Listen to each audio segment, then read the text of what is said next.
Assalamualaikum warahmatullahi wabarakatuh. Perkenalkan, nama saya Febiat Malwahyuni, NIM 22061031, Prodi Pendidikan Teknik Bangunan. Baiklah, saya akan mempresentasikan tugas akhir mata kuliah Dasar-Dasar Ilmu Pendidikan dengan judul Permasalahan Pendidikan di Indonesia. Ada beberapa faktor permasalahan pendidikan di Indonesia, yaitu pemerataan, kuantitas, kualitas, efisiensi, dan relevansi. 1. Pemerataan. Kasus yang saya ambil yaitu pemerataan pendidikan di Palu. Berdasarkan salah satu problem bidang pendidikan itu, Wali Kota Palu Hidayat sejak memimpin pemerintahan Kota Palu sangat menginginkan tidak ada lagi sebutan sekolah favorit. Di tahun 2017, Ansar mulai melakukan gebrakan baru dengan menetapkan penerimaan peserta didik baru atau PPDB dengan sistem zonasi dengan moto untuk mewujudkan pendidikan yang merata, berkeadilan, dan berkualitas secara gratis. Karena hanya PPDB sistem zonasi yang dinilai mampu menghilangkan stigma sekolah favorit dan non-favorit. Faktor yang mempengaruhi berkembangnya permasalahan yaitu laju pertumbuhan penduduk.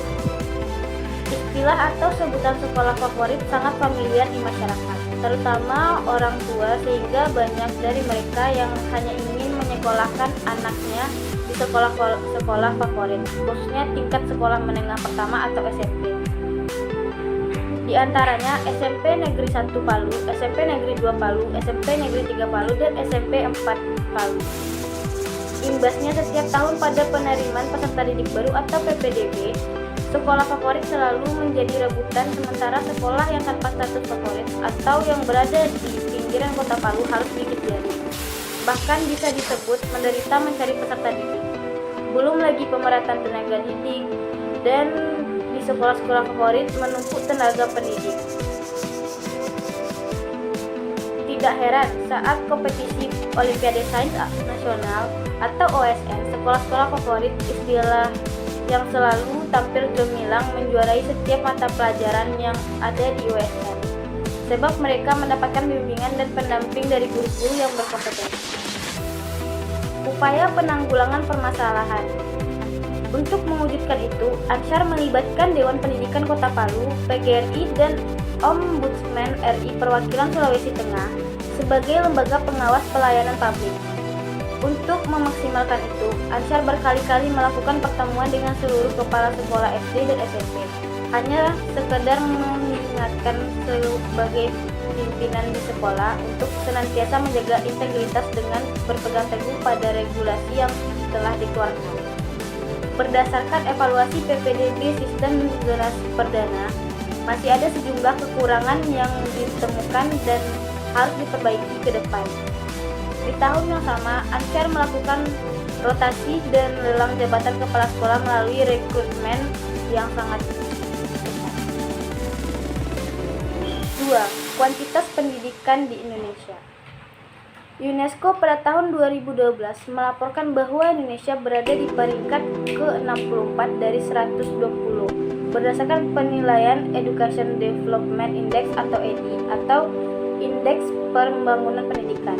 Total nilai EDI itu diperoleh dari rangkuman perolehan 4 kategori penilaian, yaitu angka partisipasi pendidikan dasar, angka melek huruf pada usia 15 tahun ke atas, angka partisipasi menurut keserataan gender, angka bertahan siswa hingga kelas 5 sekolah dasar. Sementara itu, UNDP tahun 2011 juga melaporkan Indeks Pembangunan Mahasiswa atau IPM atau Human Development Index atau HDI. Indonesia mengalami penurunan dari peringkat 108 pada 2010 menjadi peringkat 124 pada tahun 2012 dari 180 negara. Artikel pada website BBC 2012, sistem pendidikan Indonesia menempati peringkat terendah di dunia. Diberitakan bahwa menurut tabel Liga Global yang diterbitkan oleh firma pendidikan Pearson, ranking ini memadukan hasil tes internasional dan data seperti tingkat kelulusan antara 2006 dan 2010. Indonesia berada di posisi terbawah bersama Meksiko dan Brazil. dua kekuatan utama pendidikan yaitu Finlandia dan Korea Selatan. Diikuti kemudian oleh 3 negara di Asia yaitu Hong Kong, Jepang, dan Singapura. Faktor yang mempengaruhi permasalahan tersebut adalah keterbelakangan sarana, aturan-aturan dan kebijakan pendidikan dan yang tidak tepat. Ini dapat kita lihat pada Undang-Undang PT Nomor 12 Tahun 2012 Pasal 76. Dikatakan bahwa jika mahasiswa tidak mampu membiayai pendidikannya, maka biaya akan ditanggung oleh pemerintah dalam beberapa bentuk. Salah satunya adalah dengan membebaskan mahasiswa dari pungutan biaya selama kuliah. Namun, implementasi dari undang-undang tersebut berbanding terbalik dengan realitas yang ada. Biaya pendidikan yang makin tinggi, fasilitas pendidikan yang belum memadai, hingga kualitas pengajar yang kurang baik. Walaupun beberapa institusi peserta didik sudah mendapatkan subsidi dari pemerintah untuk meringankan beban peserta didik, namun tetap saja hal itu masih belum karena distribusikan pun tidak sesuai dengan kebutuhan masing-masing institusi pendidikan. Jika dalam konstitusi negara kita saja menjamin hak setiap warga negaranya untuk memperoleh pendidikan, namun mengapa sampai hari ini kita belum menikmati pendidikan gratis atau setidak-tidaknya terjangkau oleh masyarakat miskin sekalipun?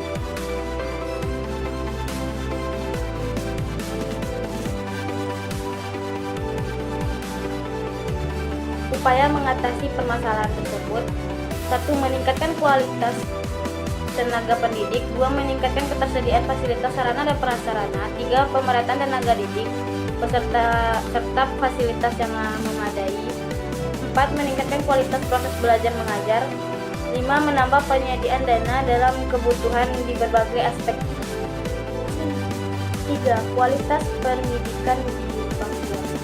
Kualitas pendidikan di Papua masih rendah. Selama ini, tingkat pendidikan rakyat Papua masih terbilang rendah. Hal ini bisa dilihat dari tingkat partisipasi murni di pendidikannya.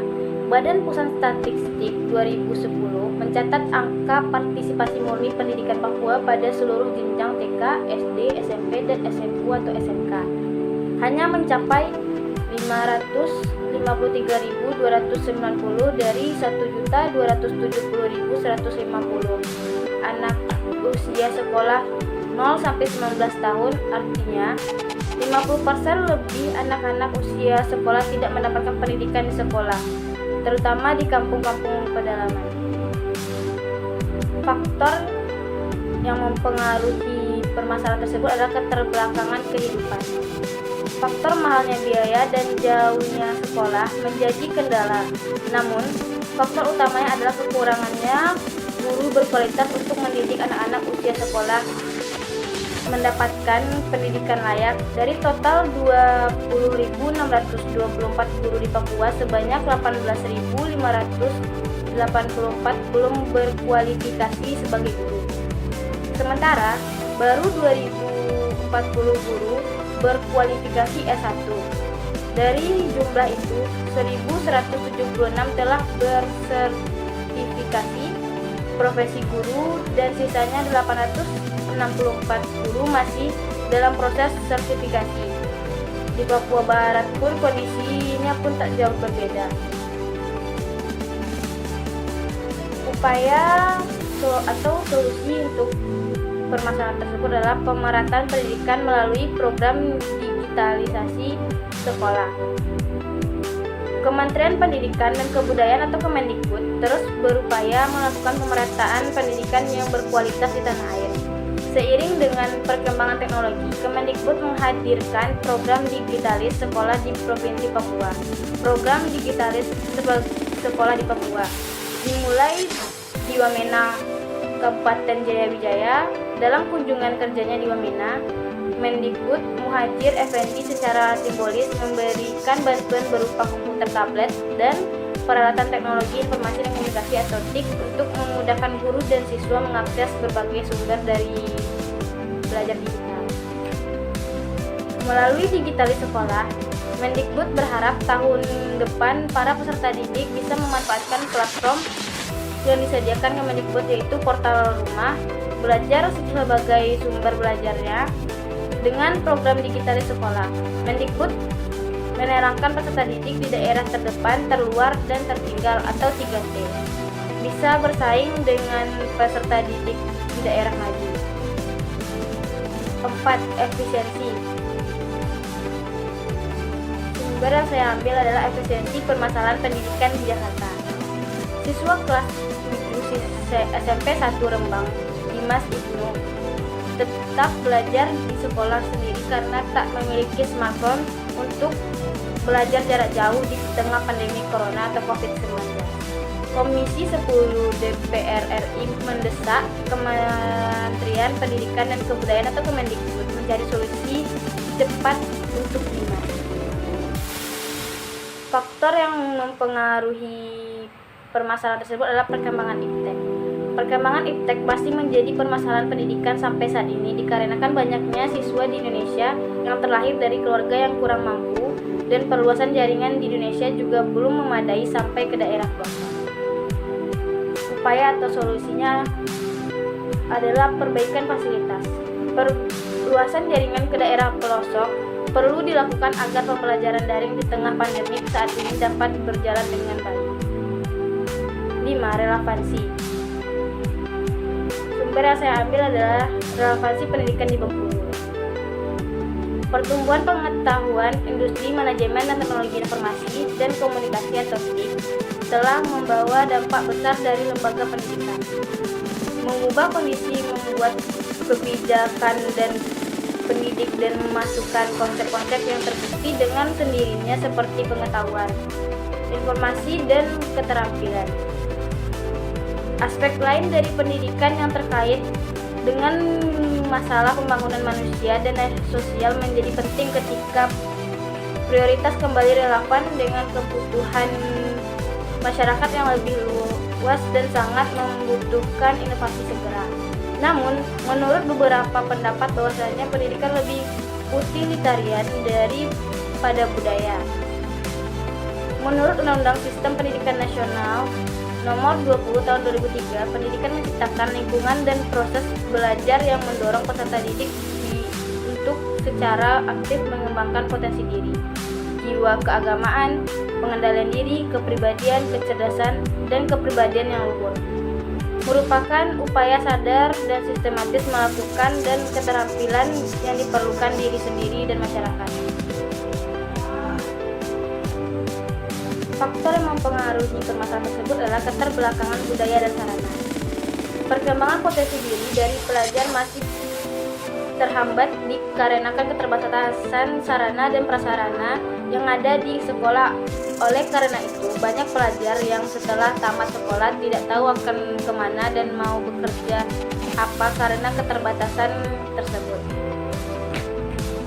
Upaya atau solusi permasalahan tersebut adalah perbaikan fasilitas pendukung. Perbaikan fasilitas pendukung dengan cara melengkapi perangkat pembelajaran, contohnya seperti sekolah SMK yang memiliki sebuah workshop agar dilakukan pengembangan dan misi dari workshop tersebut. Baiklah, sekian presentasi dari saya. Assalamualaikum warahmatullahi wabarakatuh.